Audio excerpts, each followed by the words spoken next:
name is Doran Kozai. I went to George Brown in 2014 to 2017. And I was in the business marketing program. And actually the first semester at George Brown, I was on the varsity basketball team, already running my business on the side. So I was doing essentially way too much at the same time. So after the first semester at George Brown, I went full-time into just studies. I stopped playing on the varsity team. And then I also was able to spend more time working because when you're paying your own tuition, it's not an easy ride. You can't be doing varsity sports and this and that. You got to stick to your principles. So that's where I was in terms of George Brown. And I was a Dean's List student, honor roll. I was on a roll for every semester at George Brown. So that's something I was always big and proud of. So that's my little short intro, at least just personally, not about my business. What about your business? How did it came about? What was the inspiration in getting it to where it is? So my business is called Motivated by Dreams. And originally when it started, Motivated by Dreams didn't have a name and it wasn't even a real business. It was just a small service. So I was originally a university student before I went to George Brown. I was undeclared, had no idea what I was doing. And I was kind of just going to university, kind of like the classic Ontario student route, just go to university because you feel you need to go to university, and I didn't have any direction. And essentially just paying that money for school, and then I was like, what am I doing here? How do I create a future for myself when I don't even know what I like? It's the same story that almost every college student goes through is, what do I like? Most people don't go right into school knowing exactly what they want in the future. And essentially the one thing I knew I did like was basketball, because I was playing basketball out of high school and I was looking to play basketball in university. So I knew I liked that. And I was always just training in the gym for myself. So I was doing fitness in the gym for myself, like, working out. I was in the gym practicing by myself. And I was also keeping like really mindful of my nutrition so I could perform at the highest level. And I never thought of those things as career paths besides playing basketball professionally. I didn't think of those things as career paths. I thought, okay, I need to go to school and study, business or something generic, and then, apply for a job later when it's all over.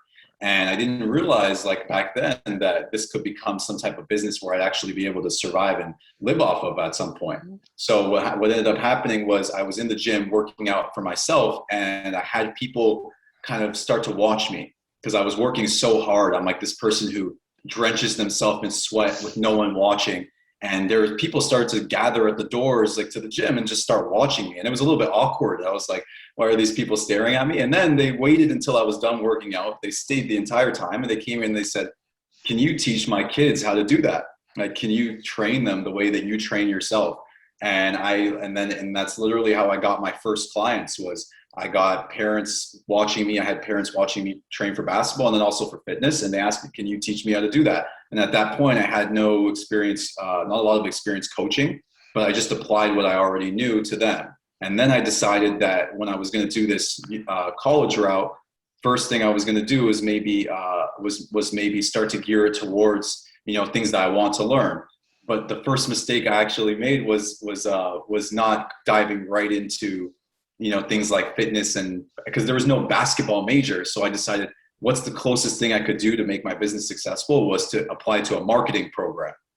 So I applied to George Brown Business Marketing as a tool to basically get the skills, not to apply for a marketing job like the classic idea, but to use the marketing skills I could gain in the program to help market my business. And it really worked. Like, I picked up a ton of interesting social media skills. That's really my biggest marketing tool right now is social media and word of mouth, because word of mouth is references, and reference systems and our referral systems are like the gold mine. But besides that, it was that, and that's how it started. But I didn't really talk about yet like what it is. So I'll dive in really quick so you can ask more questions. But basically, it's a multifaceted business that focuses on it's really about coaching and teaching. There's basketball training programs. for kids all the way up to pros. So it's not exclusive to a single age group, so that it can hit wide markets. So there are pros who come and get basketball training, and then there's kids who get basketball training. But it's not all like I do all the work myself. I have coaches who work under me, and we do also do online programming. So that's the basketball training side. Mhm. There's I went to school and studied nutrition. So I have two. I have an associate's degree and a certificate in nutrition from Cornell University. So I do online nutrition programming, and I also have an education now in kinesiology. So I do online fitness programming combined. So it's a multifaceted business altogether. Just kind of making sure that I make money while I'm doing the work, but also make money while I'm not doing the work, so through online programming. So that's what the whole business covers. And it's called Motivated by Dreams, because the idea was, how it started was, I was in the gym really motivated by my dream to be a successful basketball player. And the parents admired that and took it on to want to learn from it. So Motivated by Dreams came to thing. And then there's the shirt, MBD, Motivated by Dreams. And you can see there's a graduation cap on the basketball player, kind of putting the value in education, because I learned so much along the way. That is amazing. That's wonderful. Thank Now, you. how are the services work? Is it individual? Do you do groups? How about youth? Is there all of that? What does that look like? So it started out just as an individual one-on-one program because it was just me. But when you start marketing your business as aggressively as I do, pushing the social media, pushing the thing, as soon as you become even the slightest bit successful in your business, you realize you can't do it by yourself.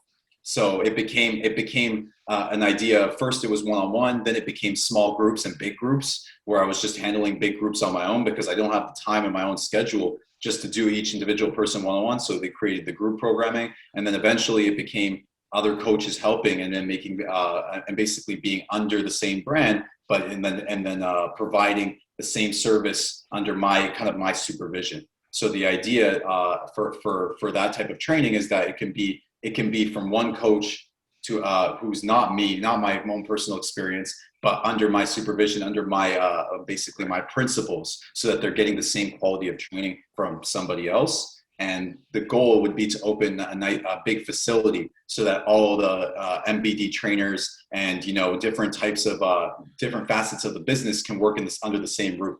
Because we want to push it to where it's expanding to physical therapy and to registered dietitians, and to a whole hub in one place, but all under the same name, Motivated by Dreams, which is how it's working currently. That's amazing. So, do you have a specific target audience? I know you talked about pretty much everyone, but when you were looking at what do you call this, like your champion product that sets you apart, what would that look like?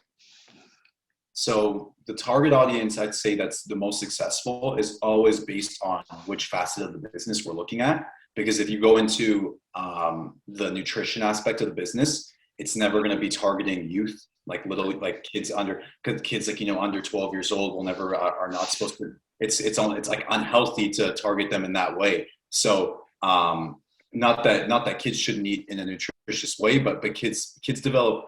The younger the child is, the more they focus. If they start to focus on healthy eating too strongly, it's like a way to help them. That will make them develop eating disorders in the future. So what we're really looking at is the nutrition aspect is more between college students up until parents. So we're not looking at the older, like the elderly, because even though they do need nutrition assistance, they're not just looking for things like fitness and weight loss and lifestyle. They more along the lines of need like a registered dietitian to help them handle blood pressure and diabetes and those type of things. But this business is more focused on just like wellness. So, if it's wellness based, it's going to be between student age. So we're looking at university students who are struggling during university to eat properly, which is one of the big problems in school, is trying to eat healthy while balancing the work-life schedule, right? And then all the way up until parenthood. So we're looking around late 30s to mid 40s. So that's kind of like the target audience for nutrition. For kids basketball, we look at the big target audience being age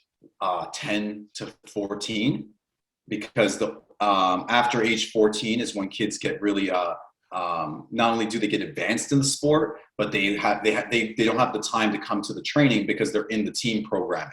When age 10 to 14 is like the big age group that has time to focus on actual improvement in their development. So you'll see a huge jump in age 10 to 14. And then for fitness, we're looking at high school age 14 right up until out the basically parents, same thing, up to around age 55, because parents are always looking for things to do while their kids are in school, and basketball programming that can't really happen until after school. So what's going to happen between 6 a.m. until 3 p.m. when kids are in school? That's when the parents need their personal training, and that's when they can even just get online programming. Now, that's good. Now, are there groups, are there services that work better as a group rather than individual?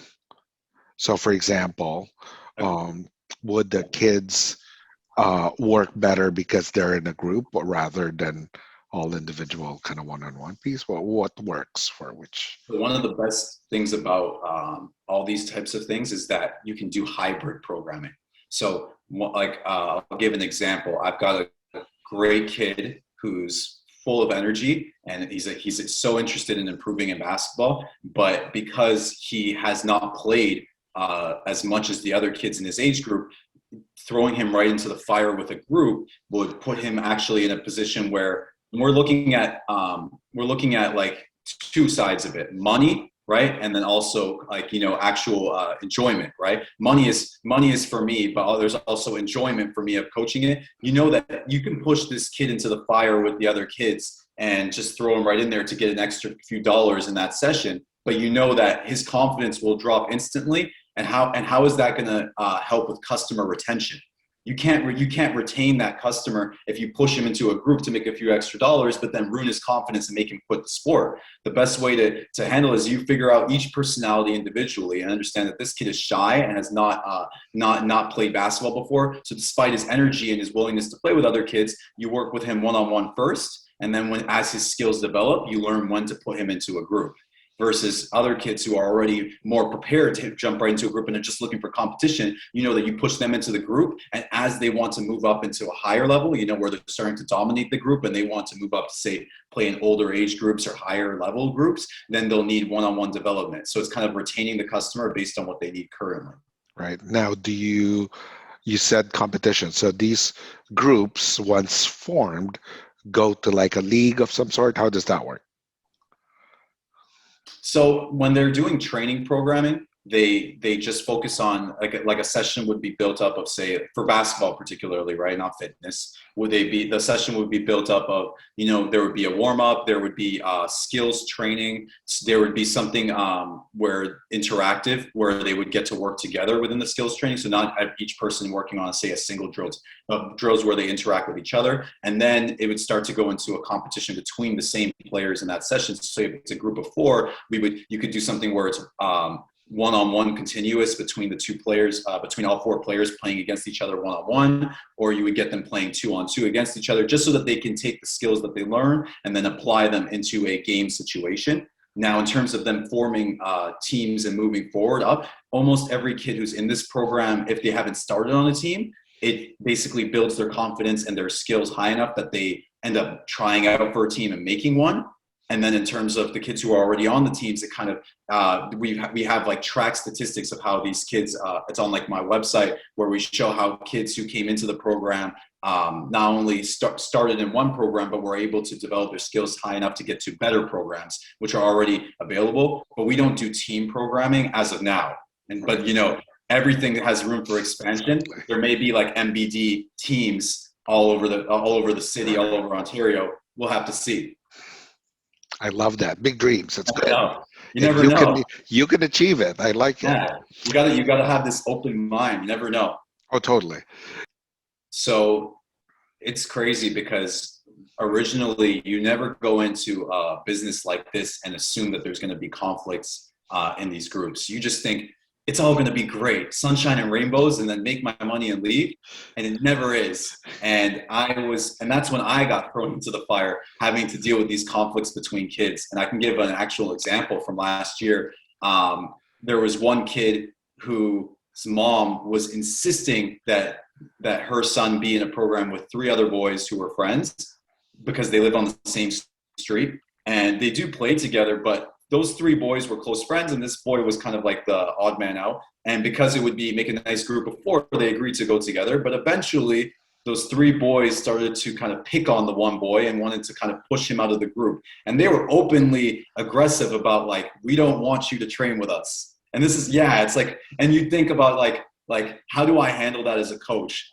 So the first thing I thought about was, how do I say it in a way that doesn't sound so cliche, right? Because bullying is bad and don't treat your friend like that because it makes you a good person. It doesn't appeal and it doesn't help resolve the conflict to young people because they don't relate to that. They don't care. It's not, and they're never going to care. It's never going to be until they're like an older person who's more focused on like, being a good, well-rounded person at age like 13 and 12 years old. Why do they care about being a good person? They don't it's literally about how they're raised. If they're not focused on that, they're focused on having fun right now. If they have they just want it to be fun. They're not worried about their life in the long term. They're 13. So I said, how do I make this appeal to a 13-year-old? And you just have to try and, empathize and get in the mind of a 13-year-old. And what I told them is, you guys really want to improve in basketball, right? And they all said, yes, we really want to improve basketball. And I said, and you want to take your game to the next level and be able to play in high school, like in the next 2 years. And I said, do you think that you're going to get a single minute of playing time if you have this divisive mentality where you want to kick a person off your own team? And they all were like looking at themselves like, oh man, what if I did that on my high school team? The coach would kick me off. So first thing I got in their head was just about what motivated them. And the idea of playing high school basketball was what motivated them. So telling them a divisive mentality like that to kick a person off your own team is going to get you kicked off the team. So you guys think you're the winners here, but you're really just setting yourself up for failure. That got them first. The second factor was I told them about is, I was like, think about your own personal development. Do you guys want this guy out of the program because he's not your friend, but he actually has skills that challenge you? And I'm like, and maybe it makes you feel a little bit incompetent here because that kid, maybe you don't like him because he's challenging you. And then they started to go, oh, well, I'm the best player in the whole world kind of thing. And I said, but are you? And let them reflect on their own skills, and then they recognize, okay, fine. Now this kid, I want him to stay because coach challenged me and said that this kid is. And so, you play on what in groups on what motivates the people, right? Because if you play on being a good person, that doesn't motivate them, right? What motivated them was, one, making the team in the future, and two, their ego. Right? So if you can resolve conflicts simply with one or two little factors, they don't need to end up being best friends. They just need to keep the group together and work together, and that's it. We're not here to make families. We're here to just make basketball players and have fun. And that's it. Exactly. Now, how do you ensure that they respect their coaches? Oh, that's like the key, the absolute key to getting respect out of your players is setting the baseline on day one. You don't let them start with any type of disrespect for the first 2 weeks, and then when you get fed up and it's been happening for too long, that you explode and scream at them. You lay the baseline from day one that respect needs to be on the table, that when coach is speaking, you don't speak, and that if you guys want to improve and get something out of this, I don't actually, you need to respect me because I don't need to be here. I tell them all the time, I was like, you guys think I'm not busy? You guys think I'm not busy? I'm here because I want to be here. But anytime I want, I could dial another number and be with a different group of players.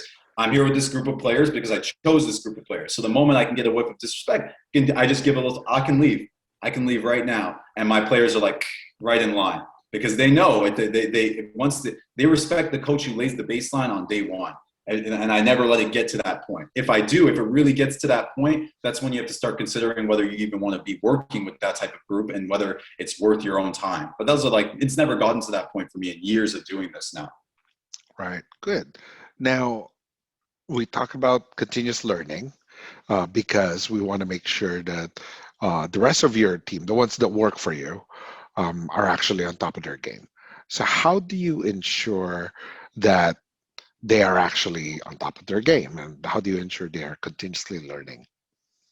The hardest. So you're talking about people who work under me.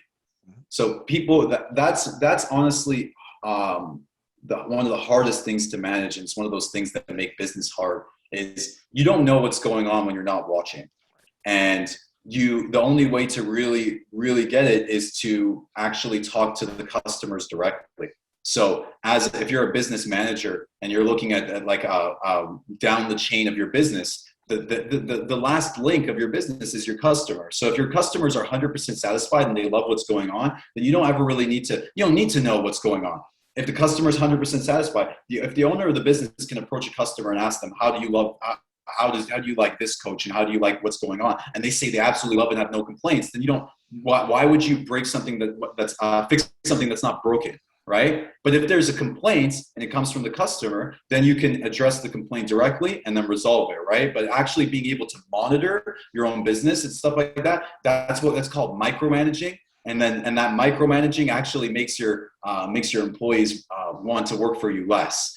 You can't have webcams on everybody checking what they're doing. You just got to try and get results. And part of that is starting with your own education of who you're hiring. So not only do you check like what their credentials are prior, but you provide your own type of education to your employees to make sure that they're on the same wavelength as you.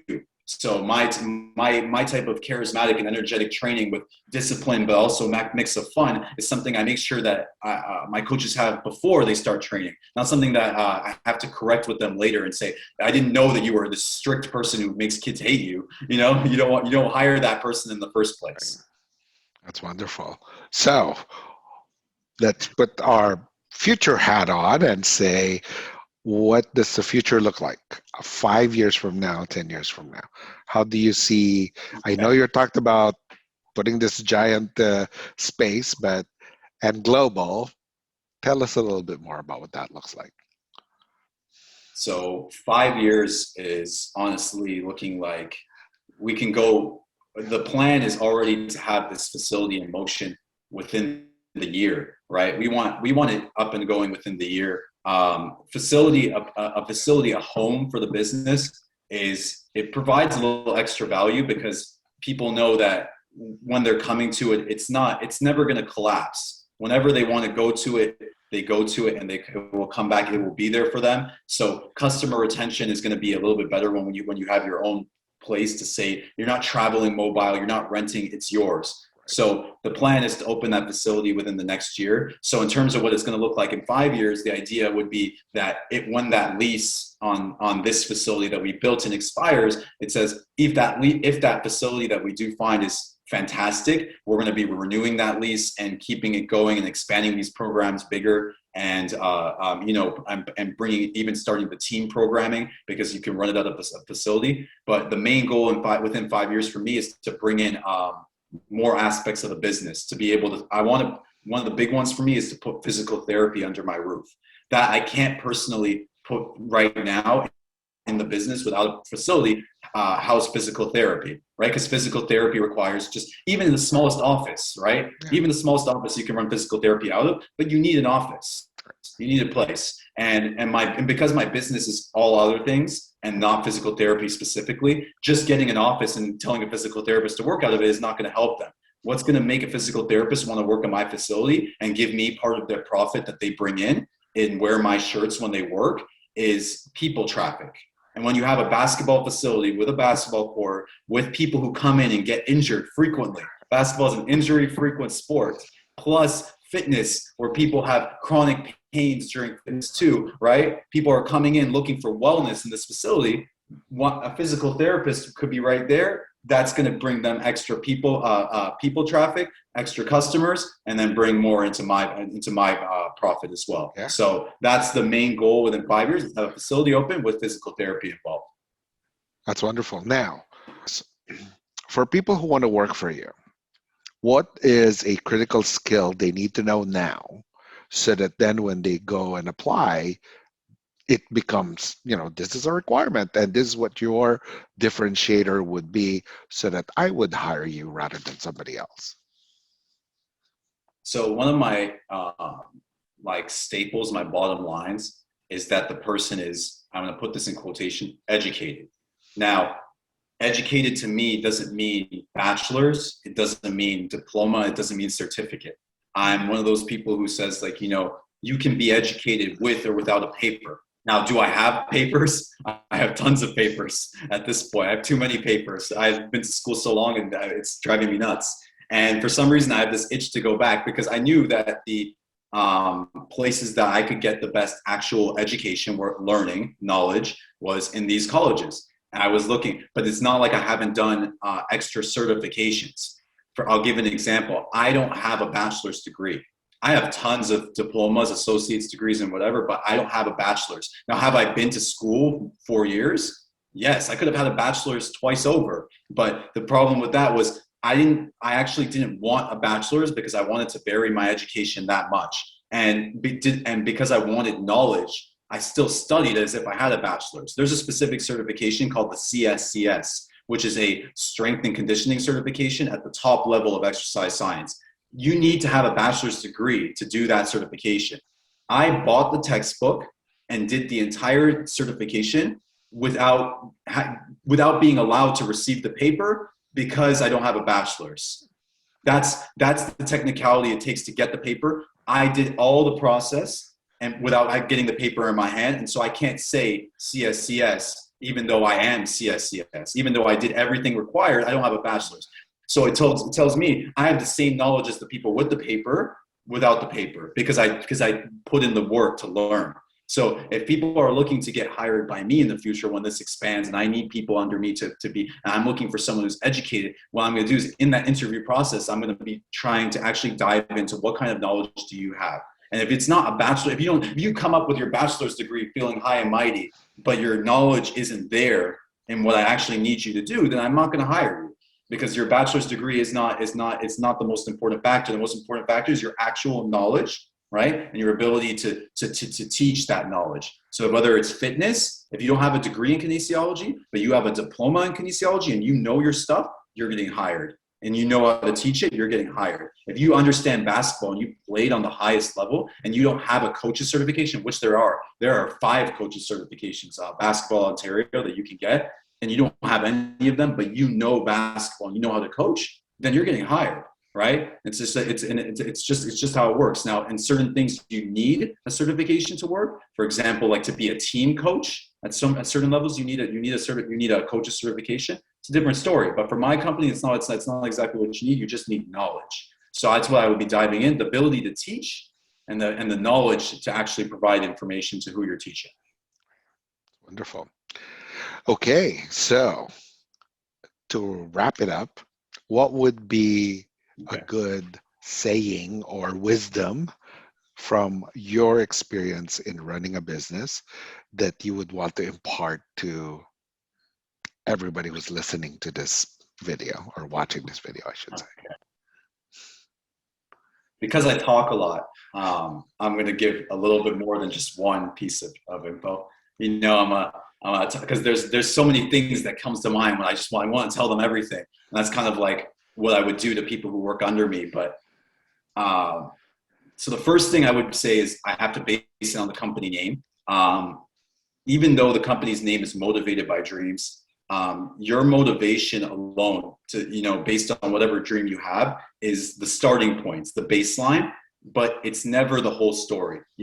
Motivation alone does not cut it. Motivation starts the journey, but everybody is going to face these really, really, really tough times where you feel like everything's crashing. And that's when something different comes into play. It's the other D, discipline. So when you look at Motivated by Dreams, it's also when discipline comes into the matter, right? It's not just motivation. You have to be disciplined. You have to put down, even when things are going completely wrong and you don't feel ready to do things, you have to be disciplined enough to do them anyway. So whether that's studying and just finishing your education, and you hate it and you want to drop out, it can be being disciplined enough to finish, being disciplined enough to know that this is what's important, right? Or it can be just like actually fueling that into your business mind about where's this business going to be in 5 years? You can go bankrupt or you can keep pushing. And I've been pushing for a long time, and coronavirus pandemic hit me, right? and we're still here, despite a huge drop off in profit. We're here and now we're heading into the end of pandemic, and the future's starting to look bright. Could have easily said, let's quit and go back into something else, when the pandemic started. The other thing I wanted to give voice to just before I end is that I don't want to overdo it, but it's understanding that no matter how long you're in this, you still need to learn yourself.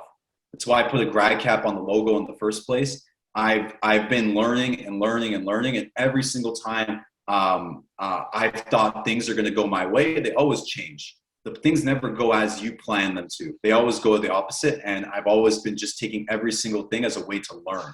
I'm just soaking in more and more knowledge, more and more about my own mistakes, and being willing and open to learn, even though you're the business owner. Like, don't put yourself on a pedestal. You can be making 20 million a year and still be soaking in knowledge and learning every day. And I always thought I was the man. And I realized once I started running a business, I'm not the man. There's always a man higher than the man. And you got to be willing to have mentors and learn and keep learning from all your mistakes. So that's the last piece. That's Okay. wonderful.